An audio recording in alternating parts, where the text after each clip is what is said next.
हम बार बार कथा में कहते हैं, आप अपने घर में गीता भागवत जैसे धर्म ग्रंथों को जरूर रखिए।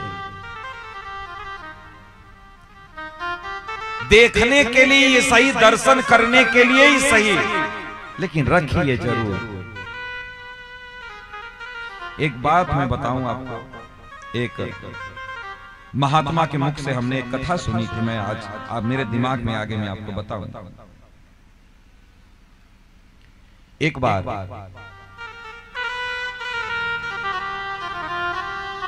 एक व्यक्ति खूब पूजा पाठ करता था, बड़ी श्रद्धा थी, ग्रंथों के प्रति बड़ी श्रद्धा थी। तो उनके पास एक गीता, जो गीता होती है, गीता वो खरीद करके लाए, खरीद के लाए। कभी कदा वो पढ़ा किया करते थे, पढ़ करके उसको अलमारी में रख देते। जैसे हम लोगों के यहाँ जिसके घर में पढ़े लिखे लोग हैं, प्राय उसके घर में चले जाओ तो अलमारियां किताब से एकदम गजी हुई हैं, दुनिया भर की किताबें रखी हुई हैं। उसके घर में आने वाला कोई बच्चा कभी साफ सफाई करते हुए कोई पुरानी किताब पा जाता है तो सोचता है यार ये कौन सी किताब है, थोड़ा देखे पढ़ करके। तो खोल करके एकाक दो पैराग्राफ को जरूर पढ़ लेता है, नहीं कुछ तो उसकी विषय सूची ही पढ़ लेता है, आखिर ये किताब क्या है, इस किताब में क्या लिखा। ठीक वैसे वो किताब जब तक उनके पास था तब तक किताब पढ़ते थे। बेचारे बुजुर्ग हो गए, पढ़ते पढ़ते ऐसे पढ़ करके अलमारी में रख देते।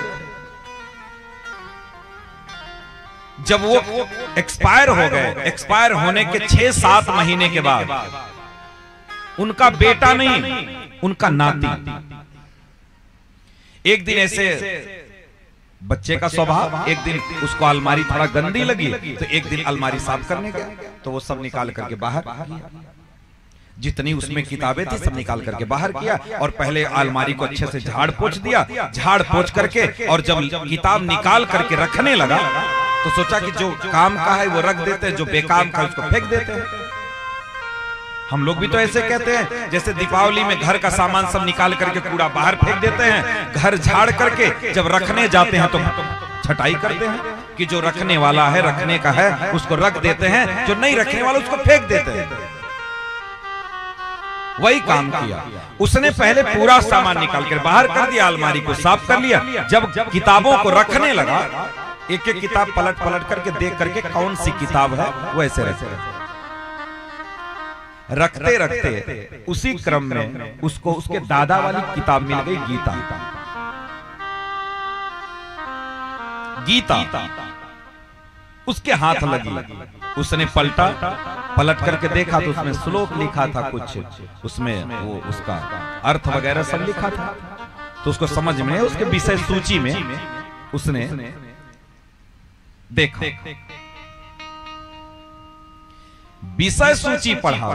जब गीता का विषय सूची पढ़ा, प्रथम अध्याय, द्वितीय अध्याय, तृतीय अध्याय, ऐसे करके जब विषय सूची पढ़ा, उसका आकर्षण हुआ। उसके अंदर आकर्षण आया कि वास्तव में ये किताब में है क्या। उस किताब को निकाल करके बाहर रख लिया, बाकी किताबों को उठा करके, काम वाली किताबों को उठा करके रख दिया। अब वो किताब को स्पेशल उसके लाइफ में एक अलग किताब आ गई, वो रख लिया। जब भी पढ़ता, जब वो पढ़ने बैठता तो पढ़ने के पहले थोड़ा सा उस किताब को, जो गीता थी, उसको निकाल के पढ़ता। उसके मन में आया कि हम थोड़ा सा देखेंगे कि इसमें क्या लिखा है, क्योंकि विषय सूची पढ़ करके तो बहुत अच्छा लगा, अब हम इसमें देखेंगे क्या लिखा है। विश्वास करिए, जब वो पढ़ने बैठता था थोड़ा सा गीता पढ़ता, सोने जाता जब पढ़ाई करके तो थोड़ा सा गीता पढ़ करके तब सोता। वही गीता, उसके दादा का दिया हुआ गीता, उसके जीवन में एक क्रांति लेकर के आया। ये गीता उसके जीवन में क्रांति लेकर के आया और वो पूरी पढ़ाई किया, अपने देश में कुछ पढ़ाई किया, बाकी ग्रेजुएशन करने के लिए वो विदेश गया, विदेश पढ़ करके आया। और अपने पूरे जीवन काल में केवल भगवत प्रचार किया और प्रचार करने के बाद वृंदावन धाम में उसकी शरीर छूटी। भजन करते करते उसका शरीर वृंदावन धाम में छूटा। एक गीता आपकी आने वाली पीढ़ी को बदल सकती है और 21 पीढ़ी का वो उद्धार कर सकती एक गीता। इसलिए वो गीता आप पढ़ो, चाहे आपके बच्चे पढ़ें, कभी न कभी किसी की नजर तो जाएगी, किसी की नजर तो जाएगी। इसलिए धर्म ग्रंथों को अपने घर में जरूर मत पढ़ो। देखो, आप रखे रहोगे, आप कलम को तैयार करके जाओ, उस कलम को कोई भूमि में जरूर लगा देगा, कोई लगा करके जाएगा तो कोई आकर के सींच देगा, कोई सींच करके जाएगा तो कोई उसकी कली तक पहुंचा देगा, कोई कली बना करके जाएगा तो कोई उसका फूल तैयार कर देगा, और कोई फूल तैयार करके जाएगा तो कोई उसकी सुगंध पूरे विश्व में प्रकाशित कर देगा, पूरे विश्व में फैला देगा। आपकी 21 पीढ़ी का उद्धार हो जाएगा। क्यों परेशान हो? एक धर्म ग्रंथ, एक धर्म शास्त्र आपकी पूरी दुनिया को बदल सकता है। क्या बात करते हैं? पूरी दुनिया को बदल सकते हैं। इसलिए धर्म ग्रंथों से हम बार बार निवेदन करेंगे, आप वंचित मत हो। कहीं भी हो, ब्राह्मण हो, क्षत्रिय हो, वैश्य हो, शूद्र हो, कहीं भी जन्म लिए, कोई फर्क नहीं पड़ता। अपने घर में गीता, भागवत आदि ग्रंथ रखो और स्वयं उसको पढ़ो। कुछ तो समझ में आएगा यार, कुछ तो आएगा। हम कह रहे हैं दिन भर चाय पी करके गपसड़ा का मार रहे हो दुकान पर, दिन भर ताश खेल रहे हो, दिन भर यहाँ वहां फटक दलाली करो, इससे अच्छा तो है तुम घर में बैठ करके एक पेज गीता भागवत का पढ़ लो। क्या जाता है उससे? कौन तुमसे कोई कमीशन मांग रहा है? कौन कह रहा है कि नहीं हमारे अकाउंट पे 1000 रुपया महीना डाल देना? अरे तुम यहाँ वहां दिन भर बैठ करके दूसरों के पास बैठ करके अपना समय 4-5 घंटा गंवा रहे हो, तो क्या ग्रंथ को झूठ में ही क्या नहीं दे सकते? ये मान लो कि गलत है, लोग दुनिया पागल है उसके पीछे, कम से कम ये जानने के लिए कि इस ग्रंथ में क्या है जो दुनिया पागल है, ये जानने के लिए पढ़ लो।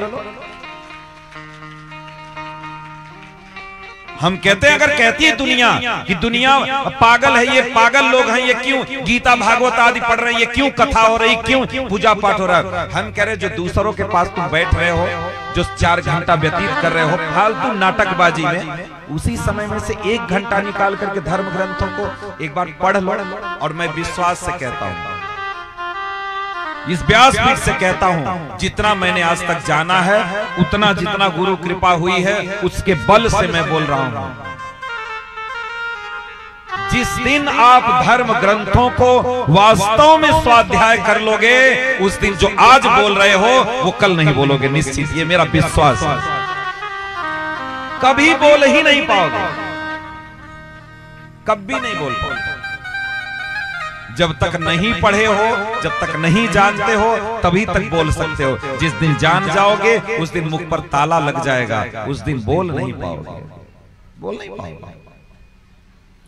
इसलिए कम से कम जानने के लिए पढ़ लो, अपने ज्ञान के लिए। वक्ता नहीं बनना है, पुजारी नहीं बनना है, कुछ नहीं बनना है, अपने वास्तव में अपने ज्ञान के लिए तो पढ़ो, अपने ज्ञान के लिए पढ़ो। एक पेज भी अगर पढ़ो आप गीता को तो 700 श्लोक हैं। अगर एक श्लोक भी करो तो आप जान लो 2 साल में पूरी गीता पढ़ जाओगे। केवल एक श्लोक अगर पढ़ोगे तो, एक श्लोक पढ़ने में आपको 5 से 7 मिनट लगेगा बस। इतना स्लो भी अगर पढ़ना चाहो, लेकिन क्या करेंगे ना, हम लोगों के दिमाग में वो रॉन्ग नंबर कोई ठोक दिया है, हम लोगों के दिमाग में कोई रॉन्ग नंबर ठोक दिया है कि ये सब बेकार है, ये तुम्हारे योग्य नहीं है, तुम्हारे लायक नहीं है, ये पंडितों की साजिश है, ये अफवाह है, ये सब कमाई कर रहे हैं, ये सब धंधा बना लिए हैं, इन सब के चक्कर में मत पड़ो, नहीं बर्बाद हो जाओगे। तो कौन तुम नहीं पढ़ करके आबाद हो गए, हमको बताओ। नहीं पढ़ करके कौन सा तुम पहाड़ तोड़ दिए, क्या कर लिए हमें बताओ तो। कोई आकर के तो गिनती हमको बता देना कि हम नहीं पढ़ करके ये कर लिए। अरे ऋषि महात्मा अपना पूरा जीवन इसी के पीछे दिए हैं, हाँ? और बात करते हैं गोस्वामी तुलसीदास जो लिख करके चले गए, आज के पढ़े लिखे लोग उसी पे पीएचडी कर रहे हैं। सूरदास कालिदास के दोहों और चौपाइयों पर लोग आज पीएचडी कर रहे हैं। बताओ, पीएचडी कर रहे हैं, उसी से उनको नौकरी मिल रहा है। क्या बात करते हैं?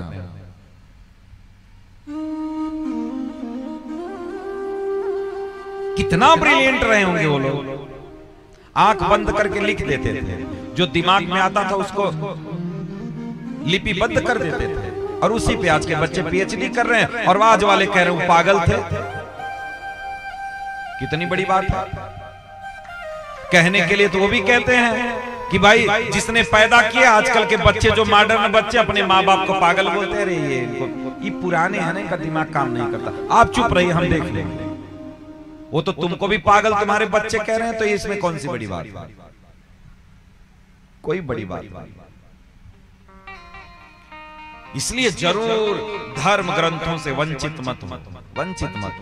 उसको पढ़ो अपने ज्ञान के लिए, अपने पहचान के लिए। अब आप कहेंगे इसमें हमारी क्या पहचान होगी? वास्तविक पहचान तो पढ़ के ही पाओगे ना, कि वास्तव में मैं कौन हूं। 3-4 चीजें ही आपको पकड़नी है। मैं कौन, मैं कहां से आया, मैं क्या करने के लिए आया, और मैं कहां जाऊंगा। यही 4 चीज की तो खोज है।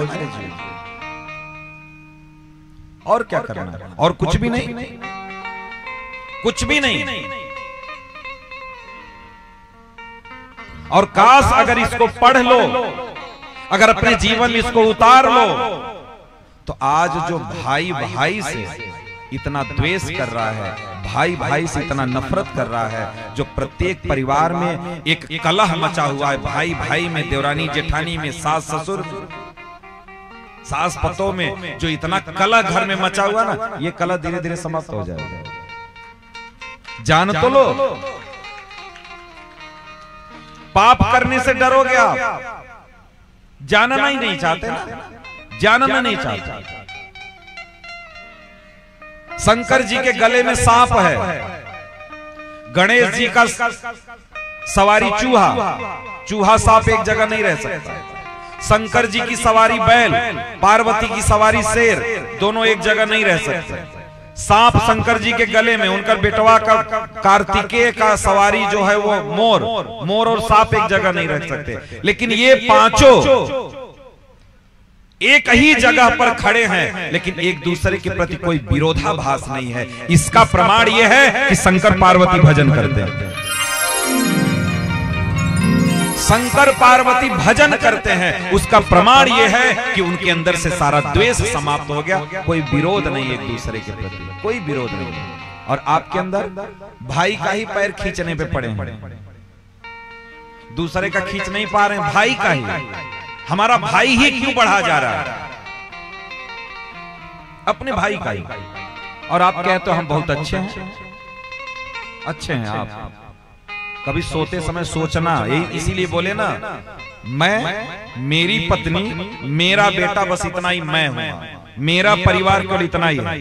बाकी भाई भौजाई पड़ोसी, छोटा भाई और भयो पड़ोसी, माता पिता सब पड़ोसी हो गए। ये हमारे अपने हैं, हमारी पत्नी, हमारा बेटा, हमारी बेटी, बस। इसलिए जब हम अपना परिवार लेकर के कहीं शिफ्ट हो जाते हैं, तो लड़का कहता है कि मैं अपने परिवार को लेकर के फलाना जगह शिफ्ट हो गया। कब माई बाबू तुम्हारे पड़ोसी थे? तुम्हारा परिवार वो हो गया तो माँ बाप कहां गए? तुम्हारा बेटा तुम्हारे मुख से ये बात सुनेगा कि हमारे पापा कह रहे हैं हमारा परिवार, इसका मतलब हमारे परिवार में कौन कौन है? मेरी माँ, मेरी बहन, मेरा भाई, ये मेरा परिवार है। दादा दादी कौन हुए? पड़ोसी हो गए, पड़ोसी हो गए वो। इसलिए आप सारी गलती आप कर रहे हो, सारी गलती आप कह रहे हो। धर्म ग्रंथ हमको जीना सिखाते हैं, सीख तो लो। धर्म ग्रंथ ही तो बोले, हमारे आचार्य ही तो बोले, वही लोग तो बोल करके गए